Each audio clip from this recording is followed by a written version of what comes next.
இன்றைக்கி என்னமோ தெரில வந்ததுலேருந்து ஒரே கால்வலி. கொஞ்ச நேரம் மகாநதி மட்டும் பார்த்துட்டு அதுக்கப்புறம் போய் வேலையை பார்ப்போன்ட்டு பாண்டியன் ஸ்டோர் முடிஞ்சு ஐயனார் துணையே போட்டுட்டேன். மேலே உட்காந்துருந்தோன்னு வைங்களேன், பிள்ளைகளுக்கு வயிறு பசி தாங்க மாட்டாவில்ல அப்படின்ட்டு நான் கிச்சனுக்கு வந்தாச்சு. எனக்கு நான் இன்றைக்கி என்ன சமைக்கணுன்னே ரொம்ப யோசனையாக போச்சு. கொஞ்சோலாம் சாப்பாடு வேறு மீதியாயிருச்சா, சரி ரசம் வச்சு கருவாடு பொரிப்புமான்னு யோசிச்சுட்டு இருந்தேன். மாவு இருந்துச்சு, இருந்தாலும் சாப்பாடு வைப்போன்ட்டு யோசிச்சுட்டு தான் உட்காந்துருந்தேன்.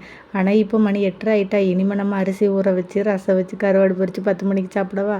இதுக்கு பேசாமல் எல்லாருக்கும் தோசையை சுட்டுருவோம். ஆனால் சட்னி மட்டும் வைக்கக்கூடாது அப்படின்றதுல ரொம்ப தெளிவாக இருக்குது. ஏன்னா இந்த வாரத்தில் இப்போ ஒரு 4 நாள் முடிச்சு போச்சா, 4 நாளுமே காலையில் ஃபுல்லாக தேங்காய் சட்னி, நைட்டு ஃபுல்லாக தக்காளி சட்னி, புதினா அப்படின்ட்டு எல்லா சட்னியும் வச்சு முடிச்சாச்சு.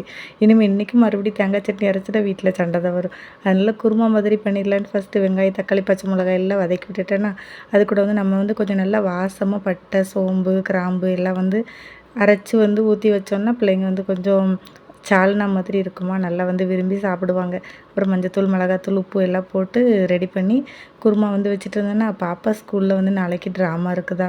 அவள் என்னைய கூப்பிட்டே இருக்கா, அம்மா நீங்கள் வாங்க, அம்மா நீங்கள் வாங்கன்ட்டு.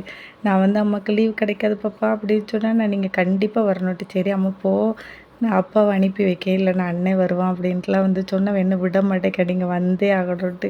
சரி அம்மா போயிட்டு பர்மிஷனில் வரேன் அப்படின்னு சொல்லி அவளை சமாதானப்படுத்தி வச்சுருக்கேன். அவளுக்கு தலை பின்ன தெரிஞ்சதும் போதே நான் வந்தேன்னா எப்போவும் என் முடியை உழைச்சி அவள் 2 பின்னதான் அவளுக்கு மனசாரும்.